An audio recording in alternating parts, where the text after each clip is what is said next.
Por señal de la Santa Cruz de nuestros enemigos, líbranos, Señor Dios nuestro, en nombre del Padre, del Hijo y del Espíritu Santo. Amén. Señor mío y Dios mío, creo firmemente que estás aquí, que me ves, que me oyes. Te adoro con profunda reverencia. Te pido perdón de mis pecados y gracia para hacer con fruto este rato de oración. Madre mía Inmaculada, San José mi Padre y Señor, Ángel de mi guarda, interceded por mí. La envidia forma parte de la lista de los 7 pecados capitales que tenemos que evitar. Sin embargo, hay una envidia buena, una envidia sana, que es la admiración que sentimos ante las cosas buenas de los demás y esas cosas que querríamos imitar. Pero mientras que el pecado de la envidia nos aleja de Dios, nos encierra en nosotros mismos y nos hace peores, esta envidia sana nos saca de lo mejor de nosotros y nos hace crecer. Es más, los discípulos se habían fijado, incluso habían sido alguna vez testigos de cómo el Señor madrugaba, se alejaba de ellos al terminar el día para estar a solas con Dios. Los discípulos hablarían entre sí, mirarían a Jesús y en el fondo del alma cada uno comenzaría a surgir ese deseo de imitarle, esa envidia sana, pero no sabían cómo hacerlo. Es como si vos también ves que hay alguien que reza y reza muy bien y que te gustaría rezar como él. Y un día, por fin se atreven, nos cuenta San Lucas, que Jesús había ido a rezar en cierto lugar y cuando terminó, uno de los discípulos le dijo: Señor, enséñanos a orar como Juan enseñó a sus discípulos. O sea, por favor, enséñanos a rezar porque te vemos rezar y hablar con Dios y nosotros no sabemos rezar. Mira, a partir de esa necesidad de imitar a Jesús en toda nuestra vida es fundamental. El cristianismo, decía Kierkegaard, no es una enseñanza sino un mensaje existencial. Cristo no nombró profesores sino seguidores. Y nosotros también queremos seguir al Señor, nosotros también queremos aprovechar para aprender de Él con esa envidia sana y sobre todo de su oración. No nacemos sabiendo rezar, tenemos que aprender a rezar. Y nos sucede en muchos ámbitos que si uno se perfecciona, aprende. Pero en la oración tenemos que aprender a rezar rezando. Y rezaremos mejor si imitamos a Jesús. La oración no es un producto para gente selecta, sino que es para todos. Y el santo es una persona con espíritu orante. El santo es una persona que necesita comunicarse con Dios.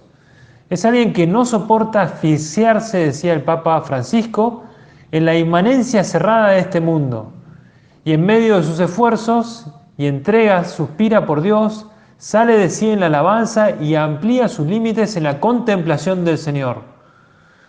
Decía el Papa: no creo en la santidad sin oración, aunque no se trate necesariamente de largos momentos o de sentimientos intensos. No obstante, para que esto sea posible, también son necesarios algunos momentos solo para Dios. Solo para Dios en soledad con Él. Decía Santa Teresa de Ávila que la oración es tratar de amistad estando muchas veces a solas con quien sabemos que nos ama. Y decía el Papa: quisiera insistir que esto no es solo para pocos privilegiados, sino para todos, porque todos tenemos necesidad de este silencio penetrando la presencia adoradora de Dios. Decía: la oración confiada es una reacción del corazón que se abre a Dios. ¿Cómo nos abrimos a Él y ahora en este retiro mensual? ¿Cómo buscamos al Señor? En ese ejemplo también de santidad de San José María, o también en ese ejemplo de esperanza que nos pide también el Señor. ¿Cómo en mi vida y busco también esa virtud teologal de la esperanza? ¿Cómo me acerco al Señor también como se acercó San José María? Fíjate, se han escrito un montón de detalles con perspectivas distintas de ese momento fundacional del Opus Dei, el 2 de octubre de 1928. San José María estaba empezando un retiro espiritual, un ejercicio espiritual en la casa central de los Paules, en la calle García de Paredes, el domingo 30 de septiembre de 1928, e iba a durar hasta el 6 de octubre. Y junto a la misma se encontraba también esa actual iglesia de la Milagrosa. Y el 2 de octubre, el martes 2 de octubre, después de celebrar la Santa Misa, San José María se encontraba en una habitación leyendo unas anotaciones y recibió en aquel momento una gracia extraordinaria, tremenda, diría yo. Habló en distintos momentos de aquel instante, pero no solía contarlo mucho, porque recordaba también con gran aprecio ese don de Dios, pero sin embargo lo recoge en apuntes íntimos, en una anotación del año 31, cómo recibió la iluminación sobre toda la obra. Estaba leyendo aquellos papeles y recibió esa iluminación sobre toda la obra. Conmovido, cuenta él, se arrodilló. Estaba solo. Entre plata y plática se había quedado leyendo y dio gracias al Señor, dice él, y recuerda qué emoción al tocar las campanas de la parroquia de Nuestra Señora de los Ángeles.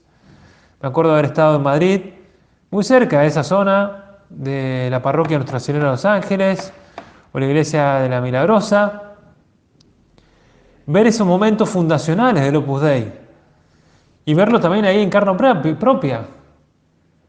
Haber caminado también por esas calles que también San José María entró en esa iglesia, estuvo en ese lugar rezando, estuvo haciendo ese retiro hace ya 92 años que San José María vio esa luz de Dios y que le dio un nuevo sentido a su vida. Nuevo sentido a la iglesia, nuevo sentido también a la humanidad. Fíjate, los corazones de los hombres, de las mujeres, son también personas que han sabido vivir para los demás, son personas que también se han sabido entregar a Dios, y estamos hechos para amar y para ser amados, y por eso es tan fácil sintonizar también con ese espíritu de la santidad en el medio del mundo. Ese mensaje que también ha cambiado la vida de muchas personas, es el mensaje que San José María sintió. Y este aniversario de 92 años desde la fundación del Opus Dei nos tiene que ayudar a crecer y mucho en descubrir que Dios tiene un plan para nosotros. ¿Cómo estamos también sabiendo compatibilizar esa gran noticia de que todos estamos llamados a la santidad? Son fechas, efectivamente, que han pasado, pero que San José María no ha dejar en mano, podríamos decir. Me contaba el otro día una persona que al entrar en una iglesia en la ciudad de Paraná, en la iglesia de San Miguel, descubrió una imagen de San José María, un cuadro de San José María, y miró a la mujer y le dijo: esto no es casualidad. Cuando estaban de novios, ella le había regalado a él una estampita de San José María, y después de 15, casi 20 años, se vuelven a encontrar con San José María ahí en Paraná. Bueno, es que el mensaje de santidad en el medio del mundo no es algo que pasó. Fíjate, en octubre del 58 ocurrió otro hecho sorprendente. Había muerto Pío XII, los cardenales habían elegido a un anciano de 77 años, San Juan XXIII era el nuevo papa, y muchos comentaristas decían que no, que ya era muy viejo, era un papa de transición, pero vete aquí que este papa fue el elegido para convocar el Concilio Vaticano II. Y cuando San José María se enteró de esa noticia, se alegró muchísimo, se llenó de esperanza y comenzó a pedir oraciones porque ese concilio traería mucha alegría. Decía él: recemos por el feliz éxito de esa gran iniciativa que es el Concilio Ecuménico. Y ese concilio, que empezó el 11 de octubre de 1962 y que después transcurrió bastante tiempo, incluso después de muerto Juan XXIII, Pablo VI decidió continuar con ese concilio y lo clausuró en diciembre del 65. Mirá, cuando se publicaron los documentos conciliares, San José María comentaba con mucha alegría y decía: una de las mayores alegrías ha sido precisamente ver cómo el Concilio Vaticano II ha proclamado con gran claridad la vocación divina del laicado. Y sin jactancia alguna, debo decir que, por lo que se refiere a nuestro espíritu, el concilio no ha supuesto una invitación a cambiar, sino que por el contrario ha confirmado lo que por la gracia de Dios veníamos viviendo y enseñando desde hace tantos años. Fíjate, hace poco se publicaron unas cartas de San José María comentadas, que son parte de la colección completa de sus escritos, que también iluminan mucho sobre cómo San José María ya desde el comienzo quiso extender esta llamada universal a la santidad. Y resulta fácil imaginarnos también cómo agradecería San José María al Señor al ver esa constitución dogmática de la Lumen Gentium. Todos los fieles de cualquier estado o condición son llamados a la plenitud de la vida cristiana y a la perfección de la caridad, que es una forma de santidad que promueve, aún en la sociedad terrena, un nivel de vida más humano. Y desde aquel 1928, fíjate, la llamada universal a la santidad ocupa un lugar espectacular, un lugar central en la vida del fundador del Opus Dei. Y lo decía él, la santidad no es para privilegiados. A todos llama el Señor. De todos se espera amor. De todos estén donde estén, de todos, cualquiera que sea su estado, su profesión o su oficio, porque el Opus Dei es joven, muy joven, apenas tiene 92 años, apenas ha cumplido 70 años acá en Argentina, y ese 26 de junio, que es el aniversario del nacimiento al cielo de San José María, sucede para darnos tranquilidad de que el mensaje sigue. Y todavía hoy, en 2020, queremos también alegrarnos con esa alegría de la santidad en el medio del mundo. Ojalá podamos ver y vivir ese 2 de octubre de 2028, 100 años del Opus Dei. Porque el Opus Dei todavía es muy joven, es algo nuevo. Y es algo que hay que ofrecer al mundo de hoy. Es algo que el mundo de hoy también necesita. Por eso, fíjate, San José María en esa predicación subrayaba constantemente la primacía de la vida interior sobre la actividad organizativa. Y decía San José María que estas crisis mundiales son crisis de santos. Y decía incluso que el Opus Dei es una organización desorganizada, porque está todavía, veremos, está armándose. Fíjate cómo la santidad requiere también mucha compenetración de oración, de trabajo, de apostolado, que él denominaba como la unidad de vida, que es también la conducta propia de un testimonio cristiano. Él estaba completamente convencido de que si uno quería alcanzar la santidad, la podía alcanzar con su trabajo ordinario, la podía alcanzar siendo alma de oración, siendo un alma de profunda vida interior. Y cuando se vive de este modo, todo es oración, todo puede y debe llevarnos a Dios. Todo tiene que alimentarnos también ese trato continuo con el Señor, de mañana a la noche, decía San José María. Todo trabajo puede ser oración y todo trabajo que es oración es apostolado, decía. Bueno, ¿cómo nos dirigimos al Señor? Porque no es complicado ser santo, es de lo más sencillo, podríamos decir. Es cuestión de uno querer ser santo. Y decía la Madre Teresa de Calcuta, por ejemplo, son santas todas las personas que viven de acuerdo con la ley que Dios nos ha dado. Y Dios nos ha creado para compartir su misma vida. Nos llama a ser hijos suyos. Nos llama a vivir con Él. Nos llama a ser suyos, podríamos decir con Juan Pablo II. Quiere que todos seamos santos. Veía el otro día en un retiro con gente joven una película llamada María de Nazaret, que cuenta la historia de la Virgen y también toda la historia de Jesús, desde su nacimiento, su concepción hasta su muerte y resurrección. Y la verdad que llama la atención cómo también los seguidores de Cristo también tenían sus defectos, pero también querían encontrarse con Dios. Y esa es la voluntad de Dios, nuestra santificación, decía San Pablo. ¿Cómo busco yo al Señor? ¿Y cómo me doy cuenta de que Dios me necesita santo? Si uno va al shopping acá de la Ribera, en Santa Fe, y le pregunta a la gente si quiere ser santa, muchos te van a decir que no, que quieren ser un tipo normal o una mujer chapada a la antigua, si querés, pero normal. Y es que el mensaje de Dios no ha sido entendido todavía. Y es normal que muchos todavía no entiendan qué es la santidad en el medio del mundo. Y que para ser santo, en primer lugar, hay que desearlo. No basta con un deseo simplemente, ¿no? Ya me gustaría, quizá, más adelante. Mira, llenate de buenos deseos. Participaba el otro día en una clase que enseñaban ejercicios, ¿no? De posturas, ejercicios para miembros superiores, miembros inferiores. Y es que si uno no ejercita su vida interior, si uno no ejercita su vida cristiana, se va entibiando, va dejando entrar el demonio por esas rendijas, va como rompiendo la estructura de un cristiano. El otro día me quedé sin batería, pensaba yo en el reloj y lo llevé a arreglar a un lugar y me cambia la pila y me dicen ya está. Entonces yo agarro el reloj, funciona 2 segundos y se para de vuelta. Entonces le digo, mirá, no funciona. Entonces me lo toquetean un poco por dentro y no consiguen hacer nada.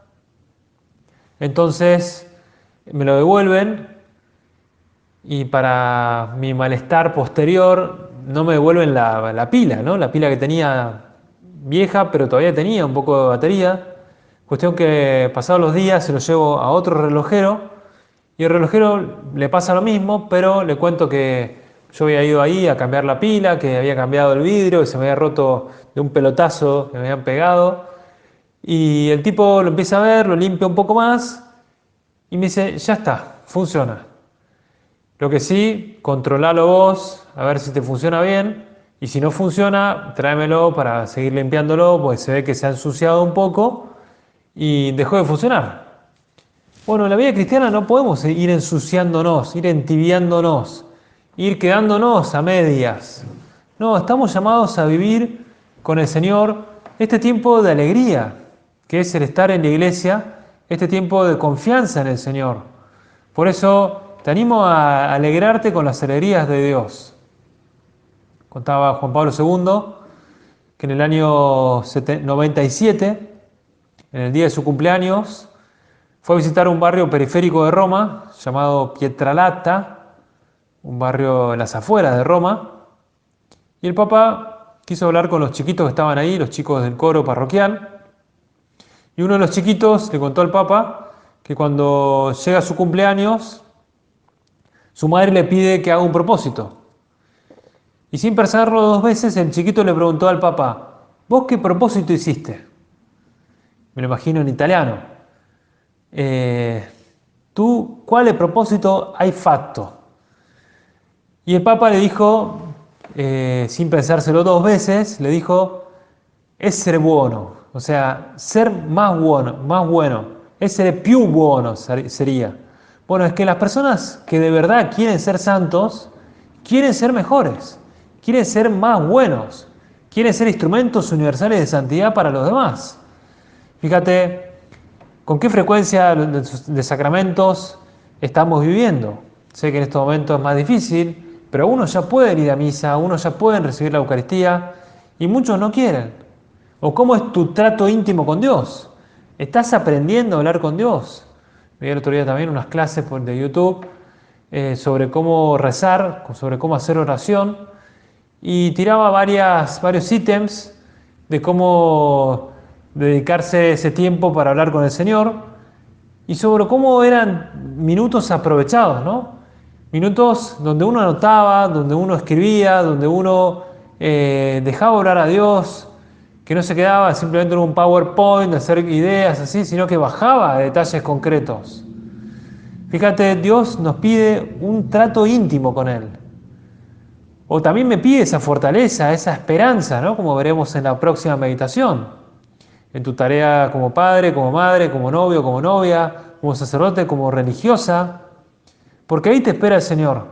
Fíjate, lo dice San Pablo. Dios, que nos eligió antes de la constitución del mundo, nos eligió para que fuéramos santos. Y Dios nos da la gracia para que nos santifiquemos en esas circunstancias. Es importante que correspondamos, porque las gracias las tenemos.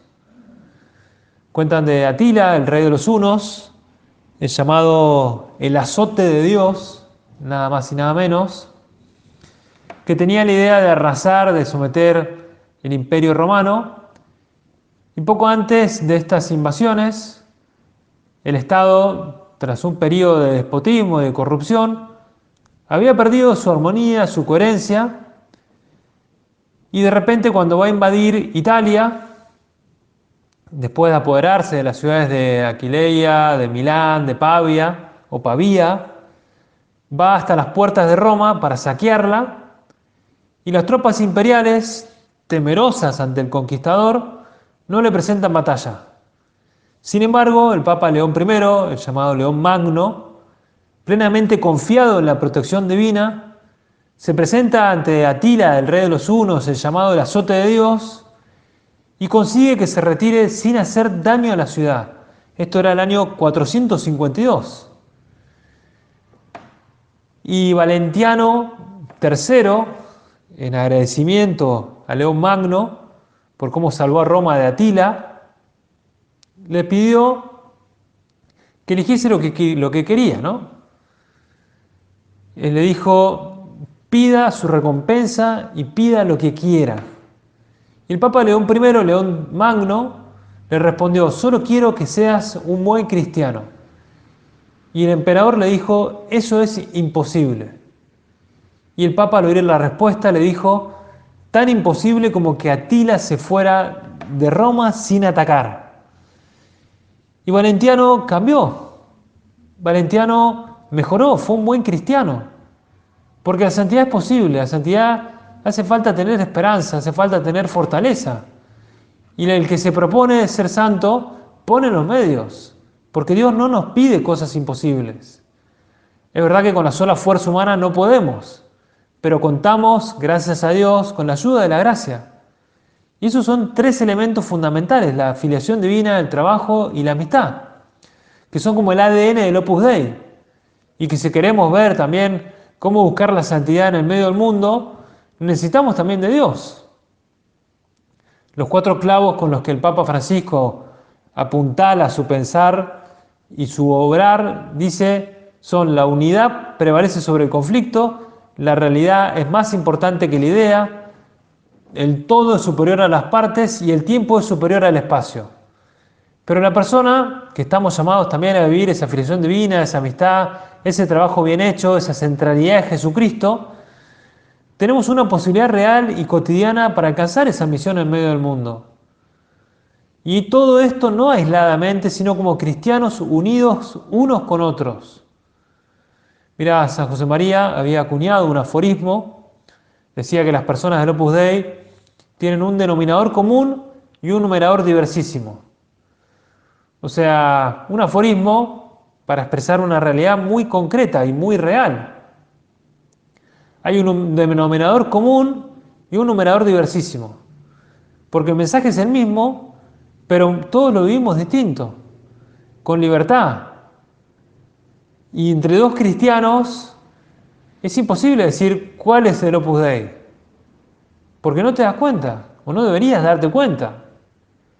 Fíjate lo que sucede cuando la Virgen, en esa película, ve a los apóstoles y a veces no los reconoce, de una persona que no es apóstol, de que otro que sigue es apóstol. Y es más, en un momento que la Virgen va a buscar a Jesús a la sinagoga para presentarse y saludarlo, uno de los apóstoles no la reconoce y dice, perdón María que no te reconocí. Es que era una más. Y es que una persona que quiere buscar la santidad no se tiene que diferenciar en cosas extraordinarias, cosas raras. Mirá, San Juan Pablo II declaró a San José María el santo del ordinario. Y ese fue el motivo de la canonización que tuvo también San José María para ser canonizado. Y el Papa Benedicto XVI, el entonces cardenal Ratzinger, escribió un artículo titulado así, Dejar obrar a Dios. Y entre otras cosas decía, conociendo un poco la historia de los santos, sabiendo que en los procesos de canonización se busca la virtud heroica, podemos tener casi inevitable un concepto equivocado de la santidad, porque podemos pensar, esto no es para mí. Yo no me siento capaz de realizar virtudes heroicas, o es un ideal demasiado alto para mí. Y en ese caso la santidad estaría reservada para algunos grandes solamente. Tendríamos una idea equivocada de la santidad, una concepción errónea que ya fue corregida. Y esto, decía Benedicto XVI, me parece un punto central que el propio San José María supo explicarlo. Porque la virtud heroica no quiere decir que el santo sea una especie de gimnasta de santidad, o que realice ejercicios inasequibles para personas normales. Ser santo, la virtud heroica, quiere decir, por el contrario, que en la vida de un hombre se revela la presencia de Dios. Queda patente todo lo que el hombre no es capaz de hacer por sí mismo. Y la virtud heroica no significa exactamente que uno hace cosas extraordinarias, cosas grandes. Mira, con otras palabras, ser santo no es otra cosa que hablar con Dios, ser amigo de Dios. Y eso es la santidad. Y terminaba Benedicto XVI, el entonces cardenal Ratzinger. Ser santo no comporta ser superior a los demás. El santo puede ser muy débil, puede contar con numerosos errores en su vida, pero la santidad es el contacto profundo con Dios. Es hacerse amigo de Dios, dejar obrar al otro, el único con mayúscula que puede hacer que este mundo sea bueno y feliz. Bueno, ¿cómo estamos nosotros también viviendo esa búsqueda del único? Ese querer ser amigos de Dios, ese dejar obrar a Dios, ese dejar obrar al otro. Y para eso buscándolo en la oración, en la Eucaristía, en los demás sacramentos de la Iglesia, pero también en ese cumplimiento fiel, amoroso de los deberes familiares, profesionales, sociales, etc. Los santos fueron personas alegres, con alegría, fueron personas auténticas, fueron personas que también dieron su alma por el mensaje que Dios le pedía. Fueron almas que también supieron rezar con esa sonrisa en los labios. Lo decía el otro día en una clase de Padre Javier Cecé, de cómo los santos en el mundo de hoy, cuando uno entra en una parroquia, ve a San Antonio, ve a Santa Clara o Santa Elena, pero no ve a Santa Llana Beretta, o no ve también a San José María, por ejemplo, o a la Beata Guadalupe, por decir algunos nombres. ¿Cómo estamos nosotros también viviendo en la iglesia la santidad? Es como también la vemos en las parroquias. Una cosa vieja, una cosa inasequible. No, la santidad está a nuestro alcance. Pienso en el matrimonio de Elvira, o pienso también en el matrimonio Ortiz de Landázuri, o pienso también en tantos santos que todavía hoy están saliendo a la luz. Yo quiero dar mi vida por el Señor. ¿Puede escribirse una biografía de mi vida llena de santidad? Luchando y ganando, luchando y perdiendo, pero contritos volviendo a la lucha. ¿Se puede aplicar a mi vida esas palabras de San José María?